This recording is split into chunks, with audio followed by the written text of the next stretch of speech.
I'm sorry, No, I'm sidetracked. it's a perfectly legitimate question, and it's not always black and white. Mm-hmm. It's not always black and white. And yes, utilities do have the interests of the customers, but are they making the decisions in the most cost-effective way?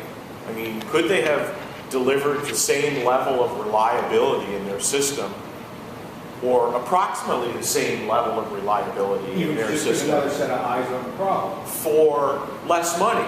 Or did they simply say, okay, we'll take that approach, bingo, let's do it, and then it costs, you know, $3 million instead of $2 million to do something? And you know, the result is the same. We've got a system, but is the system, you know, could the system have been built, you know, for a little bit less money, and then we're all paying a little bit less?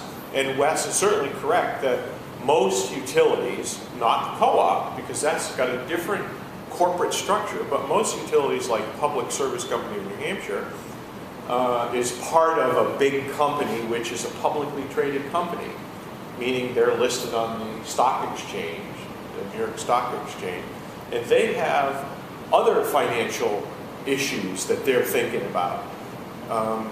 You know, their CEO is thinking about the stock price and returns on investment and dividends to shareholders. Now, the co-op has a different mentality. They have member owners, and they don't have, the people who are their customers own them. And they do have a different mindset about the universe, just as, for instance, the Concord Food Cooperative, which is a grocery store, has a different mindset towards pricing and investing its profits than does Hannaford, you know? So different business models can present different perspectives on how to make investments, how to spend money, and the relationships with their customers. So absolutely. So as I say, our office is a small office. We've got 5 people. We have a consumer advocate who's an attorney. We have an assistant consumer advocate who is an attorney. We have two people here. I'm one of them. Analysts. We're utility analysts. I spend a lot of time reading all day long. I read. This is like already the most I've talked this week right now, okay? Really. And we have a paralegal, a secretary who helps keep us organized. But really, you know, mostly we're like a small legal office, and I spend a lot of my time as exercising what's called my regulatory curiosity, asking a lot of questions of the utilities. Why did you do it this way? Could you have done something different? Are you doing things in a cost-effective way? In order to try and build my own understanding about what they've done in particular situations, and if necessary, to write testimony, which I do a lot. I write testimony in a case and say, well, we think that you shouldn't have done things this way. We think it would be better to do it this way, so we think you should only, you know, get so much money instead of how much you want. And so we have a legal battle back and forth, and then we have settlement discussions, and hopefully we come to a negotiated outcome, because that usually works better for most everybody than having an expensive, fully litigated argument for the commission where everybody stands their ground. We want this, and we battle it out, and then the commission has to decide how things are gonna happen. In life, generally, it's better if you can come to some negotiated settlement and try to make everybody be a little bit uncomfortable. We gave a little bit too much, they didn't get quite enough. If everybody's unhappy, maybe that's a good solution. You've probably heard that before. Yeah.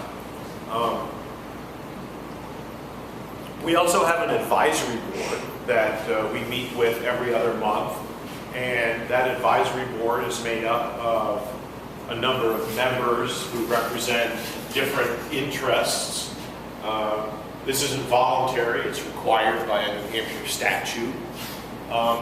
They don't necessarily tell us how we should make our decisions and what we should do. Sometimes we turn to them for advice in situations where we don't really know what's the best decision for us to take. And one example of that I can think of recently from a couple of years ago is, I should say that we're involved in, maybe it's clear, maybe it isn't, but we're involved in all matters that come before the Public Utilities Commission. That includes electric companies, I guess maybe I said that, natural gas utilities, regulated water utilities, and sometimes there's telecom issues, telephone issues as well. Though those are getting to be a little bit more rare, actually, as the telecom universe is changing a lot, and there's more competition and a little bit less need for government regulation. Well, you don't regulate cell phones, right? That's the FCC. That's correct, right. And there's not necessarily a lot of cell phone regulation anyway. I've noticed. Yeah. And many people who have cell phone contracts would probably say, I wish there was a little bit more regulation because I'm really not happy with the way my relationship with this company is, and they're not listening to me. And it seems like everybody you talk to is pretty unhappy with their cell phone contract because it's too expensive, and you gotta work really hard to find a cell phone contract that you can live with. It's not easy. But anyway, a couple of years ago we had a situation where the state of New Hampshire was informed that our much beloved 603 area code was about to run out of phone numbers.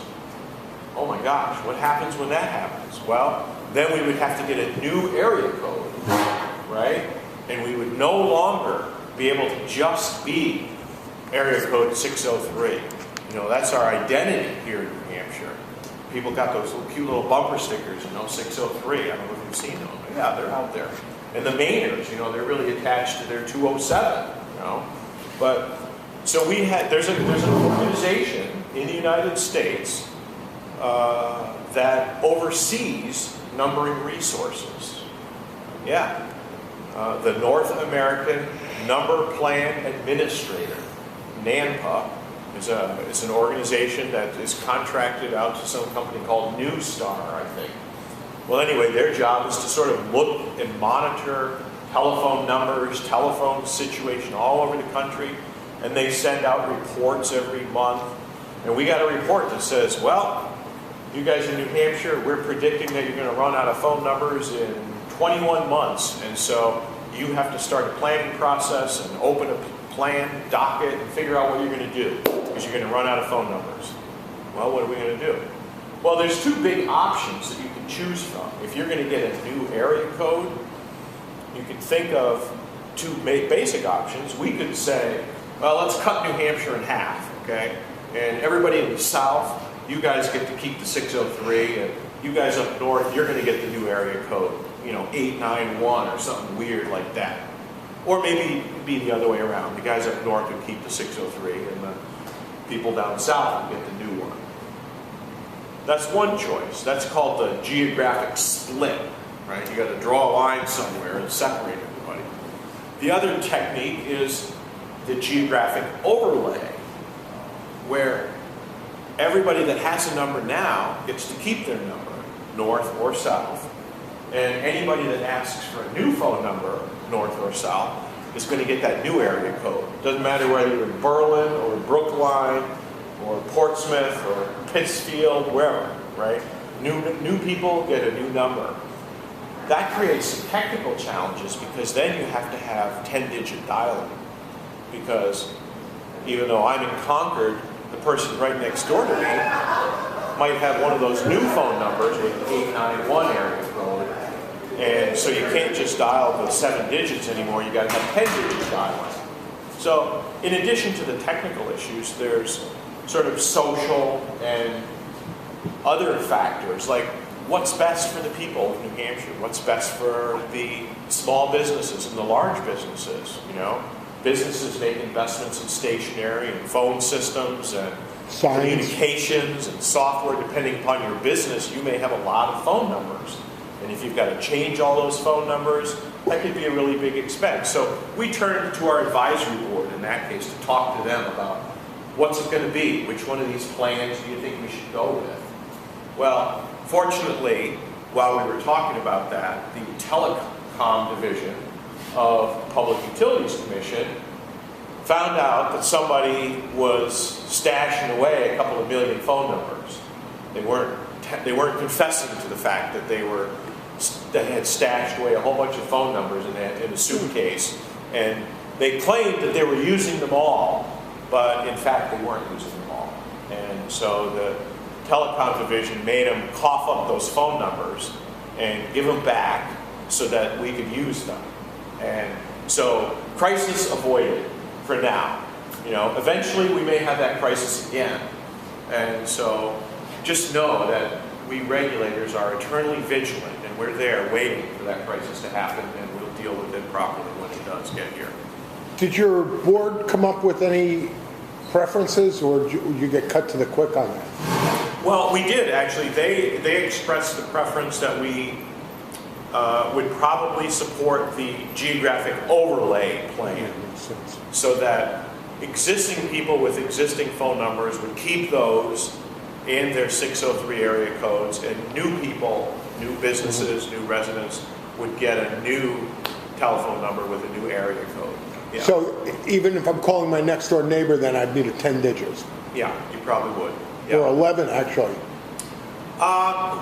That's questionable, and that depends, I think, on how they implement the switching and the communication systems. Because there's still a difference between intra-LATA phone calls and inter-LATA phone calls. LATAs are the local area telephone accessibility or something. So it's like in-state long distance versus out-of-state long distance.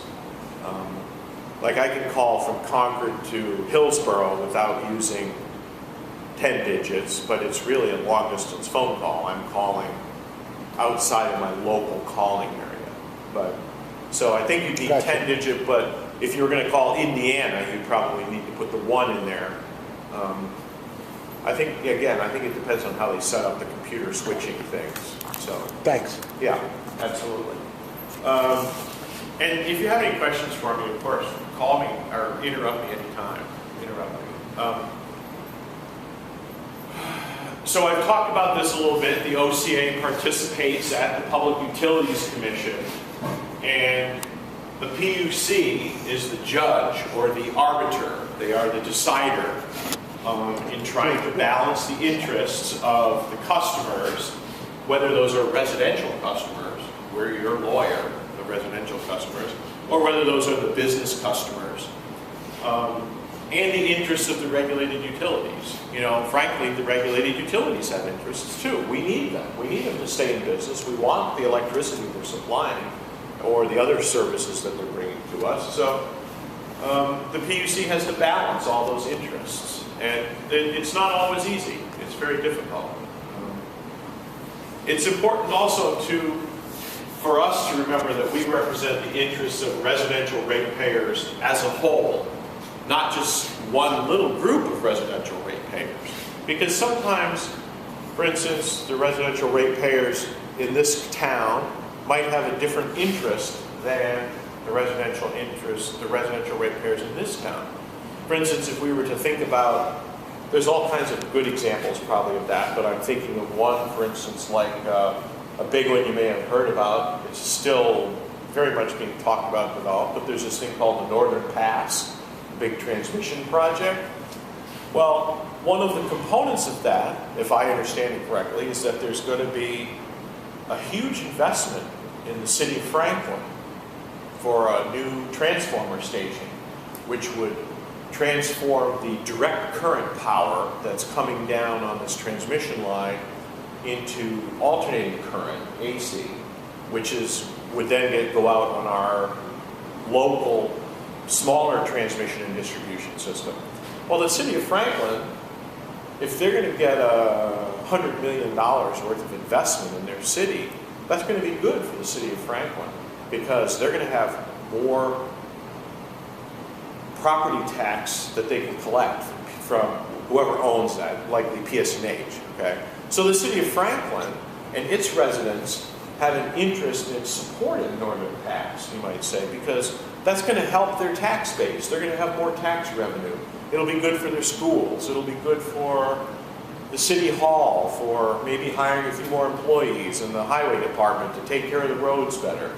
So those people have an interest in supporting that. Whereas maybe the people in another town might say, I don't want that thing. That's not, I'm not going to get anything out of it. It's just going to cost us money. It's not good for us. So we would have to think about the interests of residential ratepayers as a whole. What's good for everybody overall, not just those people in Franklin or the people in Berlin or whatever. And sometimes that can be a challenge for us too. We also provide education and information. We help public and interested parties to negotiate the PUC. There's sometimes we have other interveners, people who want to participate in the docket, who haven't done that before. So we do our best to help them, tell them, well, here's how the process works. If you want to make your opinion heard, you can write a letter, you can do this. And again, we don't represent individual customers or subgroups. If I may? Absolutely. But individuals or subgroups might go to the Consumer Affairs Department at the PUC Absolutely. for assistance, and that. If, it depends on what their mission, what their issue is, right? If an individual is having a problem with their utility, trying to resolve a situation, whether it's a billing dispute or whether it's a complaint they want to. Why are these guys putting more telephone poles in my front yard or whatever is going on? The Public Utilities Commission has a division called the Consumer Affairs Division. And their job is to work with individual customers and help them resolve their complaints. Whether it's a billing complaint or I can't pay my bill or the company did something or what happened to my bill, blah, blah, blah. There's a million different things. But if it's a customer or a group of customers that want to participate in some docket and they want to make their opinion heard, they want to tell the Public Utilities Commission, well, that's great, you've heard from the company and you've heard from us, but we want to tell you our position too. And so we help those individuals. Well, we think that you should file a letter of intervention and come to the hearing, and the commissioner will ask you what you think. He'll give you an opportunity to stand up and speak. And that's a little intimidating to some people, but some people are totally comfortable with it. We had an intervener a year ago who came in and tried to get a public utilities commissioner disqualified from sitting on a docket because he thought this person had a conflict of interest. And he was, boy, I would have voted with him. He had a pretty good case, but... Which commissioner? Commissioner Harrington. Commissioner Harrington actually is a former employee of the Seabrook nuclear plant. So he was employed for many years by PSNH and then by Seabrook, and he actually, I believe he stands to collect a pension from PSNH as a former PSNH employee. So some people would say, wait a minute, why is a guy who's going to collect a pension from PSNH sitting and making decisions about the financial situation pertaining to PSNH? He's not going to be inclined to be mean to them because that's going to hurt their bottom line and they might not pay his pension. So that seems like a conflict of interest. I'm not the decider of that. But there are situations like that exist. And especially in New Hampshire, which is a very small state, there are any number of opportunities for these sort of subtle or potential conflicts of interest. There are, for instance, you might say in the state legislature, hundreds of these conflicts because, we have, in the state legislature, we have 425 representatives. It's a part-time job, but you don't get paid for doing the job. So who can afford to go put all this time into this job as a state representative unless you're either retired or you have some kind of a job that doesn't require you to be there at your job. I don't know, I've never had that job, but I think some people, such as people that own insurance brokerages, oh, well, they have people working for them. They can just go over to the legislature. Well, if you look at, for instance, there's a committee on insurance regulation and stuff like that. Oh, well, most of the people who sit on that committee are actually insurance brokers. Oh, wait a minute now. Who's supposed to make the rules for insurance brokers? The insurance brokers are the ones who are going to oversee the laws for the insurance brokers? I don't know if that makes sense to me, but that's the way the system works in New Hampshire. So, fortunately, there are other oversight mechanisms too. So, Thanks. and here's where I wanted to just take it aside and mention a few words about regulation. I said I was one of those darn government regulators, but, and I'm pretty sure Wes has talked to you about different kinds of regulation. The world that I'm talking about with the Public Utilities Commission regulating companies, these big utilities, is because these are monopolies. Public Service Company is the only company that has wires going down your road delivering electricity to your house. You don't have 5 or 6 different companies all with running wires down the road, and that's probably a good thing. That would be a real mess. It used to be like that in the world back in the beginning parts of the last century when this whole electricity thing was getting developed. But the economic regulation of monopolies is generally believed to be necessary because there's a lack of competition to control the price of goods. And we also want some protection for customers, you know. If you don't have the opportunity to choose a different supplier of the services, well, then that company can take advantage of you. They can impose unnecessarily harsh conditions on you to be their customer. And that's not right. So hopefully we can all agree, hopefully, that economic regulation of monopolies is a good thing. And we need regulations to provide price and service protections, okay? So you would hope, for instance, that if you looked at you know, what everybody else around New Hampshire paid, that maybe their electric bills would probably be pretty similar to yours if the amount of electricity they used was similar to yours. Maybe it'll be a little more, maybe it'll be a little less, because of course different companies are different. They have different management styles, different expenses, different things. But you know, if Wes is using about the same amount of electricity as a PSNH customer, as somebody else who's a co-op customer, or somebody else who's a Granite State Electric customer, you know, the goal of the PUC isn't to set the price exactly the same, but to have a process where we look at the kinds of things that they're spending their money on, to see if those are reasonable things, and to set the prices accordingly, and not let those companies charge you ridiculously huge amounts of money. I mean, if all of a sudden everybody at PSNH, if PSNH said, hey, this is crazy, I need more money, I need a new boat. Everybody gets a new boat at PSNH. Everybody gets a new boat this year. Everybody gets 100% raise. We're going to double all the salaries. Wait a minute, that's not right. Because then they're going to have to double the price of our electricity just because they all want to make more money. Well, I'm not making any more money at my job. That's not reasonable. So we try to impose reasonable conditions on what they're doing with their business.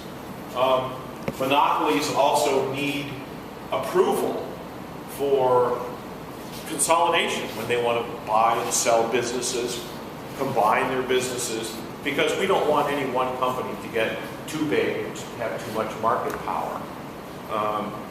If you look at the business news or anything, for instance, there was a proposed merger last year between AT&T Wireless and T-Mobile, another wireless company. This merger was not approved by the FCC, the Federal Communications Commission, because they figured that if the number 2 provider and the number 4 provider combined, they would have too much market power.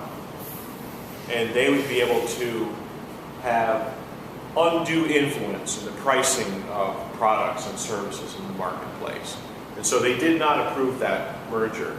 Now, subsequently, a year later, there's rumors of T-Mobile and Metro PCS merging. I'm not really big into wireless mergers, but I just watch these things happening, and we'll see what happens with that one. I don't know.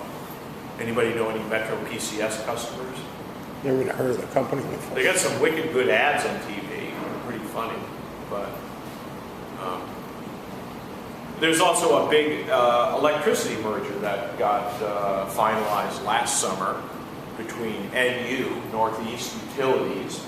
That's the parent company of Public Service of New Hampshire. They're headquartered down in Connecticut, and they own Public Service of New Hampshire, Connecticut Power and Light, and Western Mass Electric. So they have 3 regulated utilities. And they merged with NSTAR, which is a huge electricity utility in Massachusetts. In Boston area, right? Boston area, yep. They used to be Boston Edison, BECO. And so now NSTAR and NU merged, and they are a huge, huge, huge corporation. I've seen that everywhere when I was living I'm sorry? there. I saw NSTAR everywhere when I was living in Boston, so. Yeah, yeah. But that merger was approved by regulators. We'll see how that all works out. There's been some little ripples in the way we see things happening at PSNH. There's been a few changes in personnel, as is normal when there's a big merger. Some people retire early.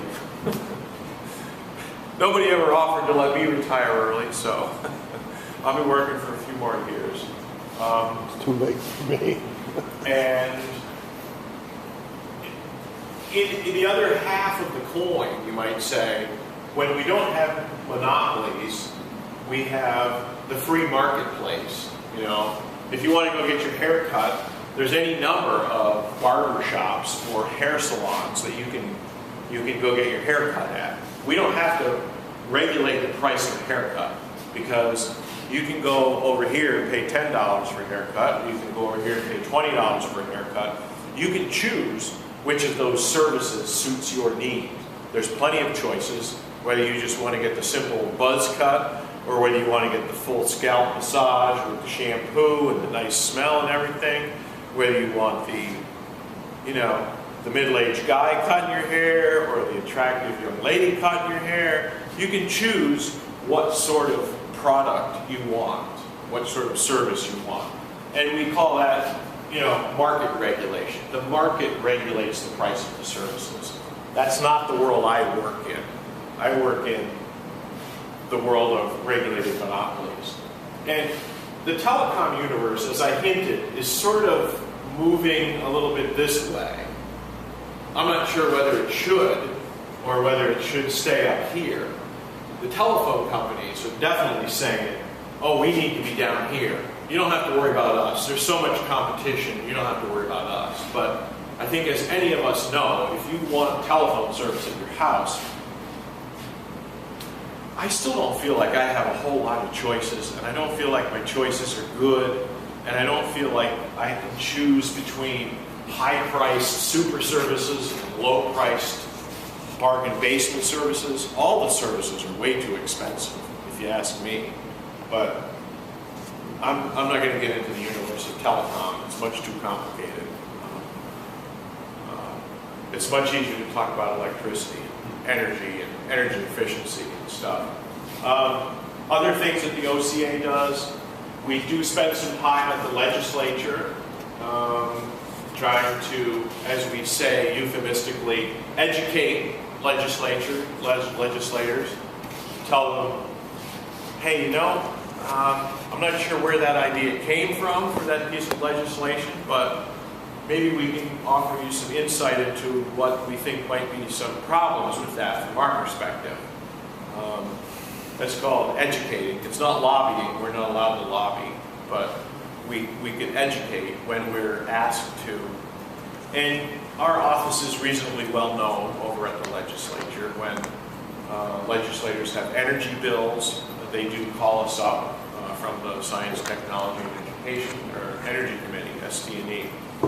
and ask for our thoughts on developing legislation. We want to do this thing. What would be a good way to do it? That sort of thing. We also participate on behalf of ratepayers in national and regional forums. This is the National Association of State Utility Consumer Advocates, NASUCA. It's a great organization. As with any organization or any job that you're involved in, there's always other people around the country who are doing similar things. And that's the organization of people like us around the country, other consumer advocates. So when we come across something, hey, the utility's trying to do this in our area, we've never heard of this before, we can reach out to our colleagues by email in other states and say, hey, anybody heard of Verizon trying to do this? Or have you heard of an electric utility trying to do this before? And, oh yeah, we'll get lots of good feedback from other people. Yes, we had a case like that just last year. Here's a position we took. They'll send us a link to their testimony. We lost the case. You might want to try this instead. Things like that. So it's great to have other resources in other places. Learn from your colleagues, in other words. We participate at ISO New England. I don't know if Wes has told you about them. That's a really interesting place down there. They do a lot of trainings. If you have an opportunity to participate in any trainings that they offer that teach regulators and participants or utility employees about how the regional electric grid works and what their job is in monitoring it and regulating it and trying to make sure we always have enough power. It's a really cool organization. I mean, They're in Springfield? You're in Springfield, Mass? Yeah. Allegedly. It's actually a secret location. You don't go to the place where they do their work. They have other places where they meet you because, well, I know it sounds funny, but there's really, there's security issues about making sure that, 100 million people in the northeastern United States have their electricity on, and all the businesses and government offices. It's some serious stuff, and they don't want to disclose to every potential troublemaker where their offices are, where they're actually doing the work of managing the grid. They show you pictures when they do presentations. This is what our office looks like inside. You should see the control room. I mean, it's incredible. You'd think it was like NASA, like they're launching something to the moon and coming back with all the walls of computer screens. And it's pretty cool stuff, really. I've been to a couple of basic trainings about how they work, what they do, and I find it really interesting. We do public education. We issue press releases. We try to provide information on our website to help consumers with the decisions that they have to make or that they can make. I might talk a little bit more about that in a few minutes. We collaborate with other state agencies. We're a member of a group called the EASY Board, the Energy Efficiency and Sustainable Energy Board. And they have, that group has representatives from other state agencies, from DES, the Fire Marshal's Office, the Department of Admin Services, which is the part of state government which oversees all of the buildings and the operation of the state government. And the woman who is the state energy manager comes to those. Karen Rontamaki. Yeah, I wondered if you ever had her come and talk to your.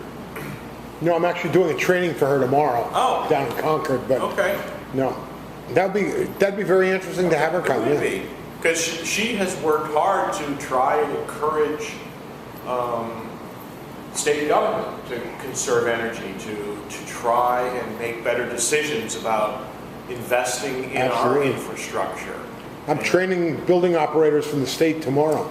Yeah. We've got an ongoing. And as I'm sure many people will tell you, the first big challenge in trying to increase energy efficiency is just trying to get the data. about how much energy people are using. And we've seen some really cool presentations at the Easy Board over the last few years because of the ERA funding, the American Recovery and Reinvestment Act. There was a lot of money that came into the state to do some really cool energy projects, and some organizations got pretty big grants to start doing some really important work of just improving their energy monitoring systems. I mean, you have the state of New Hampshire. I mean, there's 10,000 state employees just in Concord that come from all around Concord. And I have no idea how many buildings we inhabit and how many hundreds of thousands and millions of square feet, how many electric accounts we have, and how much heating oil we got. But Karen Rantamaki has been collecting all that data, and she knows all that stuff. We actually had a student, you all met Rachel Williams when she came in to do the, what do you call it, energy, not profile, the EPA energy program, portfolio manager. Profile manager. Yeah. Portfolio manager. We had Yeah. we had a student intern with Karen who was putting all that data into portfolio manager. Wow, a lot of work. And that's a grand scale. And on a smaller scale, you know, municipalities have the same sort of problem. Even small municipalities might have 6 or 8 or 10 buildings. They have a highway department garage, they have a fire department, a police headquarters, they got a town hall, they have schools. Waste treatment plants. And the town wants to do, there are some champions in every town who want to try and do a better job. Let's get a handle and figure out how much energy we're using and how much money we're spending. And it's really hard for them. And fortunately, there are a lot of companies who are in the business of trying to work with those municipalities or those companies. I remember a presentation at the Easy Board from, I think it was from a guy from Dartmouth College who had, they had a huge, diverse bunch of buildings and athletic facilities, and oh my God, you'd think that a place as smart as Dartmouth would have all this stuff all figured out already, but they didn't. They had 100 different electric accounts, and they dealt with two different electric utilities, I think, maybe. And some of them were being supplied by PSNH, and some of them were Granite State Electric customers. Just having all your information together so that you can then start making good decisions about what to do is a real technical challenge right there. We work with other stakeholders, low-income advocates, other nonprofits in the state. I was at a meeting I spent yesterday afternoon at the Office of Energy and Planning with representatives from PSNH, from the Community Action Agencies, and from OEP. And we were discussing together we represent the Policy Advisory Council of the Weatherization Assistance Program. That's that DOE-funded program, Department of Energy funded program, which historically has provided, I would say, $1.5 million to New Hampshire to do weatherization, energy efficiency improvements in low-income houses. And so we were reviewing the management documents of that program and the policies and how they're going to go about doing their business. And they have a lot of challenges right now because the feds are cutting back a lot on funding. And they're looking at, instead of $1.5 million, they're looking at about $500,000. And that's hardly enough money for them to run the program. And so they're really trying to figure out how to make changes in the administration of the program so that they can continue doing as much as possible without just closing up shop. There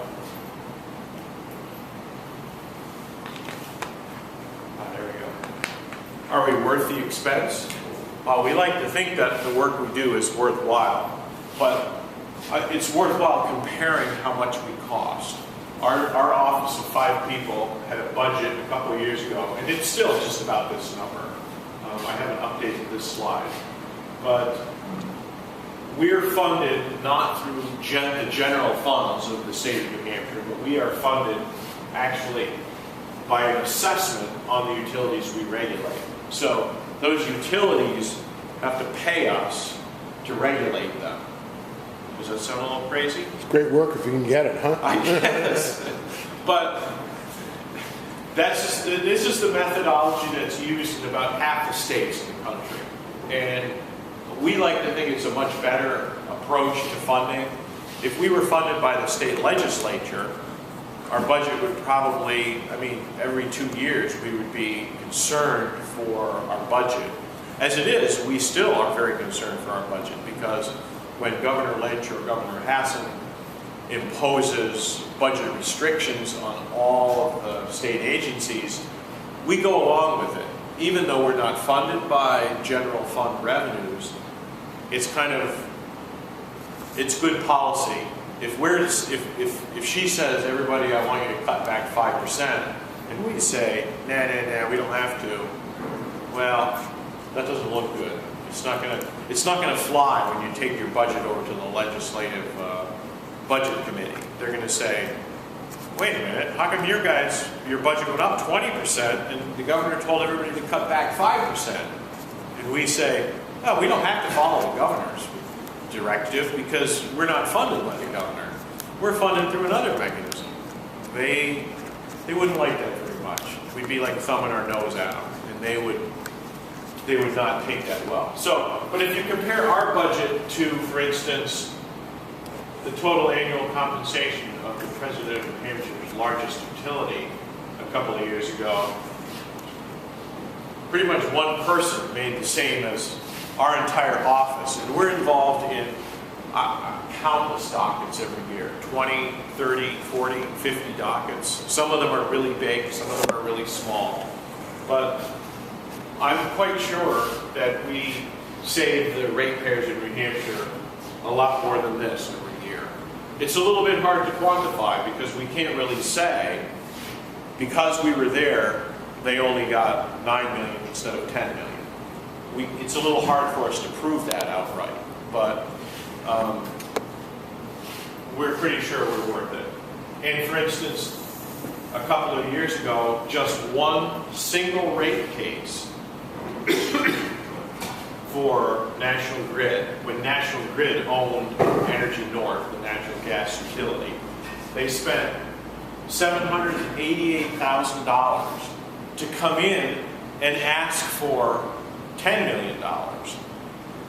You know, they brought in a lot of outside experts to offer specialized testimony about different aspects of the case, and that one rate case alone, ratepayers paid an extra $788,000 just for them to ask for that rate increase. So comparing our budget with those things makes it seem pretty reasonable to us. Not sure how it looks to everyone else, but some of the recent and current cases that we've been involved in. This case is actually from a couple years ago, but it's going to have its big culmination, you might say, coming up later this year. Maybe you've heard of this new wood-fired power plant that's under construction up in Berlin on the site of the old paper mill there. That was known as the Berlin Biopower Plant at first. It's now been sold, and I think it's called the Laidlaw Plant. I'm not even sure if that's really the current name of it, but I think it's a 70 megawatt wood-fired power plant that's going to be starting up and pumping energy into the grid in October of 2013. Allegedly, that's a really good thing for the North Country. That's going to produce a lot of work for a lot of people out in the timber lands, cutting